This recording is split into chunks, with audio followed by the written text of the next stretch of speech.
요한계시록 3장 1절 말씀 같이 한번 읽겠습니다.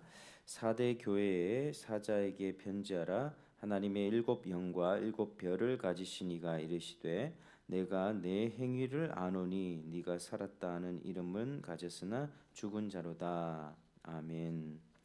자, 저희가 오늘부터 사대 교회에 주시는 주님의 말씀을 살펴보겠습니다. 이것은 일곱 교회 중에서 다섯 번째로 주신 말씀인데, 근데 사대 교회에 보낸 특징은 이 칭찬이 한마디도 없었다는 것입니다. 대부분의 교회는 책망을 받기 전에 먼저 내가 네 뭐 행위를 아노라, 수고를 아노라, 뭐 이단을 분별한 것을 아노라, 이런 칭찬으로 시작했는데 칭찬이 한마디도 없다는 것입니다. 그래서 이제 사대 교회는 처음부터 주님의 말씀, 책망의 말씀으로 시작합니다. 우선 사대가 어떤 지역인지 살펴보겠습니다. 이 두아디라 남동쪽 약 49km 지점에 위치한 도시였습니다. 상업적으로 매우 번창했고요. 뭐 염직 공업, 양털 염색, 뭐 사금이 유명했습니다. 그러니까 이제 사치와 부와 향락의 도시였습니다. 근데 사대는 성체가 남쪽만 제외하고 이 삼면이 암벽으로 된 천연 요새였습니다. 이 사대 교회의 기원은 분명치 않으나 아마도 사도 요한의 전도로 세워진 것으로 전해지고 있습니다.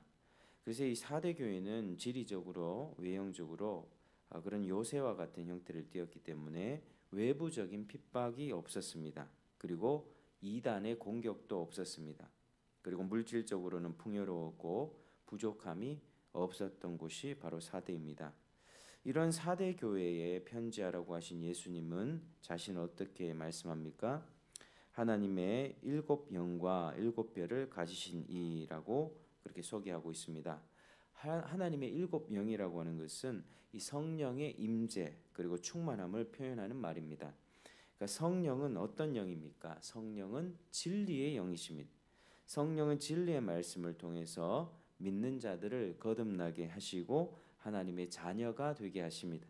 성령이 독자적으로 일을 하시지 않습니다. 뭐 지금 신비하게 뭐 은사주의 이런 데 가면 뭐 성령의 역사, 뭐 성령의 은혜, 뭐 기적 은사 이러면서 귀신 쫓아내고 뭐 모든 것들 하는데 그것 자체가 잘못됐다는 것이 아니라 그것의 열매를 보았을 때 결국 예수 그리스도의 복음의 진리를 드러내는 열매가 나타나야 그게 올바른 성령의 역사입니다. 그러니까 성령은 항상 진리를 드러냅니다. 성령의 별명은 부끄러워하는 영입니다. 수줍어하는 영. 왜냐하면 자신을 독단적으로 드러내지 않고 예수 그리스도의 이 복음의 진리를 드러내기 때문에 그렇습니다. 성령은 항상 예수님의 진리, 복음을 비추는 것이죠. 그래서 성령은 예수님께서 십자가에 완성해 놓으신 복음의 진리를 각 사람이 깨달을 수 있도록 조명하여 주시고 밝게 비춰 주시고 또 실제로 거듭날 수 있도록 또 효력 있는 부르심으로 역사하셔서 구원에 이르게 하십니다. 이게 성령의 역사입니다. 그리고 일곱 별이라고 하는 것은 계시록 1장 20절에 의하면 이 예수님께서 일곱 별을 오른쪽에 잡고 계신다라고 그렇게 나와 있는데 일곱 별은 교회를 보호하고 책임지고 섬기는 목회자들을 뜻합니다. 그러니까 예수님께서 일곱 별을 붙잡고 있다는 것은 교회에서 예수님께서 교회에 수고하고 있는 주의 종들, 주의 목회자들을 예수님이 붙잡고 있다는 것입니다. 권능의 팔로 세우신 주의 종들을 붙잡아주고 계십니다. 이처럼 예수님은 생명을 부여하고 살리시는 성령과 교회를 지키는 주의 종들을 주관하는 분입니다. 그런데 이 예수님이 사대 교회에 무엇을 안다라고 말씀하셨는데 그들의 행위를 안다라고 말씀을 하셨습니다. 일곱 영과 일곱 별을 가지신 예수님은 사대 교회에 대해서 너무나도 잘 알고 계셨습니다. 그래서 그들의 행위를 보실 때 우리 주님의 평가가 네가 살았다 하는 이름은 가졌으나 죽은 자로다 이렇게 말씀을 하십니다. 그들의 행위를 봤을 때 살았다 하는 이름을 가졌지만 죽은 자들이었다는 것입니다. 살았다는 이름을 가졌다는 것은 살아있는 명성을 가졌단 말입니다. 그러니까 이 교회는 겉으로 보면 역사도 있고 전통을 자랑하는 그런 교회였다. 그리고 큰 교회 건물도 있고 예배도 있었고 뭐 다양한 교회 행사도 있었습니다. 그러나 그 모든 행위 속에서 생명이 없었다는 것입니다. 성령의 역사가 없었고 또 경건의 모양은 있는데 실제적인 능력은 없었다는 것입니다. 그러니 교회가 세상에 아무런 영향을 끼칠 수가 없었습니다. 그래서 교회가 이 거룩과 생명력을 상실하면 더 이상 교회가 아닌 것입니다. 한마디로 이 4대 교회의 문제는 무엇이었냐? 바로 영적인 안일함으로 인하여서 모든 것이 형식화되어 버렸고 생명력을 잃어버린 것입니다. 일곱 영을 가지신 이가 죽었다고 하신 것은 그곳에 생명을 살리는 성령의 역사가 없다. 예수 그리스도의 복음을 통하여서 진리 가운데 역사하는 성령의 역사, 거듭나고 회심하는 그런 역사가 없음을 말해줍니다. 그래서 주님께서 보실 때 4대 교회는 이미 죽은 교회라고 했던 것이죠. 그러면 4대 교회는 왜 이렇게 되었을까 우리가 생각을 좀 해볼 때 앞서 살펴본 대로 뭐 다른 네 교회들 에베소, 서머나, 보가모, 두아디라 뭐 이런 교회들은 공통적으로 외부적인 박해가 심했습니다. 뭐 황제 숭배라든지 길드에 참여하지 아니하면 경제 활동에 제한을 받는다든지 그리고 내부적으로는 발람과 이세벨 같은 이단자들이 일어나서 성도들을 미혹하고 교회를 어지럽혔습니다. 그래서 그들은 항상 깨어서 기도할 수밖에 없었습니다. 그러니까 그들은 내적인 미혹들, 외적인 핍박으로 인하여서 어찌됐든 그런 폭풍 속에서 신앙생활을 해나가면서 그들의 믿음을 지켜나갔다는 것이죠. 항상 깨어 있을 수밖에 없었습니다.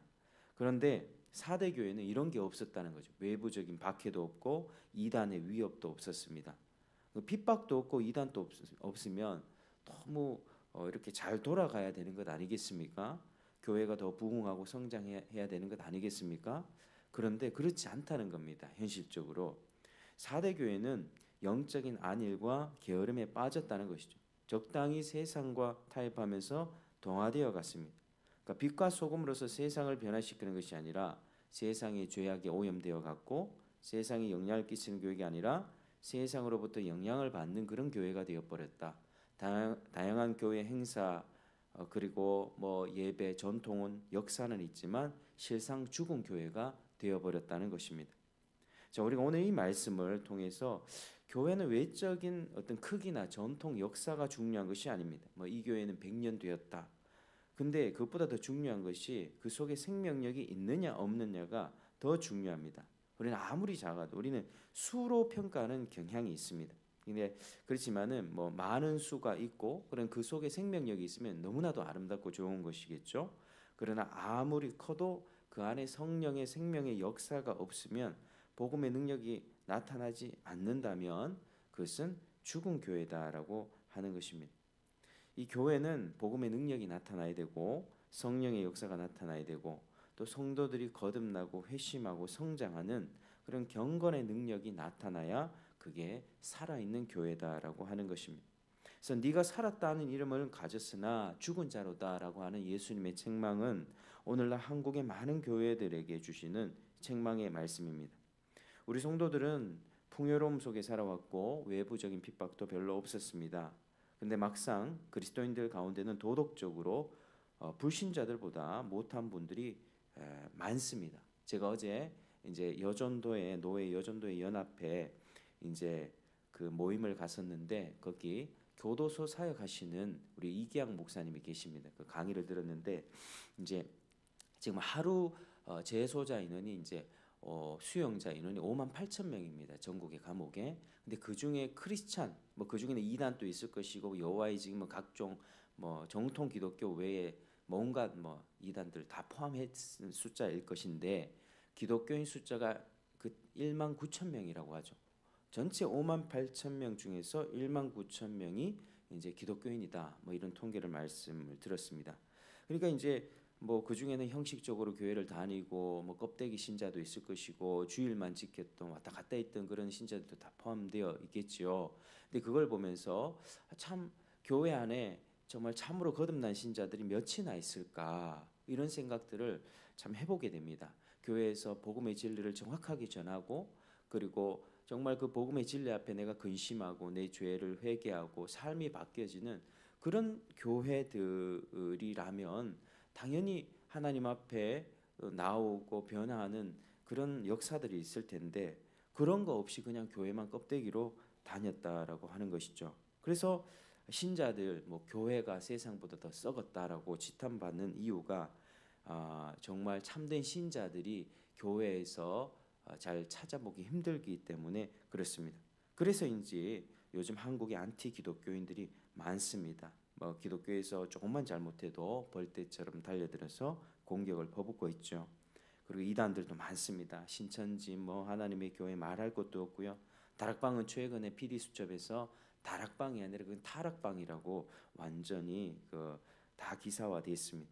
교회를 삼키려 하고 또 무슬림들이요 한국을 선교지로 삼고 전략지로 삼고 공격적인 선교를 합니다. 그래서 뭐 차별금지법이 제정되려는 시도가 계속되어서 하나님의 창조 질서를 무너뜨리려고 하는 시기에 있죠.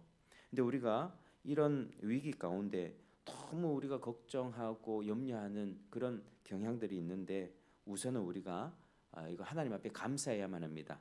우리가 편안하고 등 따시고 배부르고 아무 핍박 없으면요 우리는 그냥 개구리가 따뜻한 물에 삼겨서 죽는 것처럼 우리 신앙 다 잃어버리게 됩니다. 그러니까 자꾸 이런 외부적인 그런 핍박들, 문화적인 공격들, 내부적인 이단들이 발행되어서 정말 참된 신자들이 핍박과 어려움을 당하는 시대로 간다는 것은 하나님이 우리를 깨워주신다는 그런 징조입니다. 그러니까 너무나도 감사한 것이죠. 그래서 알곡들은요 가라지들과 함께 추수 때까지 가게 되는 것입니다. 그러니까 참된 신자들은 어떻게든 핍박을 받으면서 성장합니다. 우리 안에 외적인 핍박, 우리 안에 뭐 갈등, 가정의 갈등, 직장, 부모와의 어떤 어려움들 이런 거 없으면요 우리 신앙 성장하지를 못합니다. 이단의 공격들이 있기 때문에 내가 진리를 더 정교하게 배우고 개혁 신학과 이 장로교 신앙의 그런 위대함을 깨닫게 되는 것이죠. 우리가 가진 정통 신학이 얼마나 놀라운 것인가를 배우게 됩니다. 이단 때문에 그런 것들이 역사적으로도 더 많이 정리가 되어 왔던 것이죠. 그래서 우리가 먼저는 이런 반문화적인 기독교의 안티적인 이런 분위기 속에서 하나님 앞에 감사를 드리시길 바랍니다. 하나님 정말 이걸 통해서 나를 깨워주시는군요. 우리 한국교회를 깨워주시는군요. 그래서 우리가 나라의 어지러움 속에서도 감사할 수 있어야만 합니다. 그래서 우리는 세상과 적당히 타협하면서 주일 예배 한 번 드리는 것에 만족하는 그런 신자들 그거 참된 신앙이 아니다라고 하는 것입니다. 그래서 우리가 하나님 앞에 정말 감사하면서 하나님 앞에 바로 설 수 있기를 기도하며 또 노력하고 애써야만 합니다. 경건의 모양은 있는데 능력은 상실해 버리지 않았는가? 실상 죽은 자가 되어 버리지 않았는가? 그래서 우리는 이런 현실 속에서 주님의 은혜를 간절히 구해야 되겠습니다. 우리 시대에 닥친 어려움에 감사하면서 하나님 내가 사실은 영적인 잠이 들었고 죽어가는 상태였습니다. 하나님 내가 중병에 걸렸습니다. 하나님 살려주십시오. 우리가 겸손히 기도할 때 하나님이 살려주실 것입니다. 지금 나라가 굉장히 어지럽잖아요. 막 어지럽고 지금 맞습니다. 뭐 이 정치인들 가운데 사상적으로 반 대한민국 세력이 있는 것이 확실합니다. 이 나라에는 간첩도 존재하고요. 그렇지만 그런 것들을 너무 정치적인 싸움으로 가기보다는 교회를 돌아보고 우리 신앙인의 개인의 신앙 가운데 정말 하나님 앞에 회개하고 살아가고 있는가 간절히 우리가 하나님 앞에 기도할 때 하나님이 회개의 영을 부어주시고 또 하나님이 우리의 기도의 영을 부어주셔서 우리를 회복시켜 주실 것입니다. 생명을 달라고 간절히 구할 때 주시는 것이지 가만히 있으면 하나님 그거 주시지 않습니다. 하나님은 가장 좋은 것을 구하는 자에게 주시지 않겠느냐. 구하는 방법으로 정말 밑바닥으로 내리친 다음에 그거 간절히 달라고 기도할 때 하나님이 기도 응답으로 성령을 주시고 은혜와 회복을 주십니다. 생명을 허락해 주십니다. 그래서 오늘 이 말씀 기억하면서 우리 자신을 돌아보며 기도하고 하나님 앞에 생명력 있게 회복되는 그런 은혜를 누리는 저와 여러분 되시기를 주의 이름으로 축복합니다. 기도하겠습니다. 하나님 아버지 참으로 감사드립니다. 오늘 이 시간을 통하여서 내가 4대 교회처럼 죽어가고 있는 것이 아닌가 형식은 있지만 모양은 있지만 실상 능력이 없는 죽은 자는 아닌가를 돌아봅니다. 하나님 우리 가운데 은혜를 베풀어 주시고 겸손하게 기도하게 하시고 내 실상을 보게 하시고 영적인 잠을 깨워 주시고 생명력을 부어 주셔서 회개하고 자백하고 기도하면서 내 삶이 살아나게 도와주시고 우리 교회가 살아나고 정말 형식을 탈피하고 정말 주님 앞에 알곡과 같은 신앙으로 거듭날 수 있도록 역사하여 주시옵소서. 감사하며 예수님 이름으로 기도드립니다.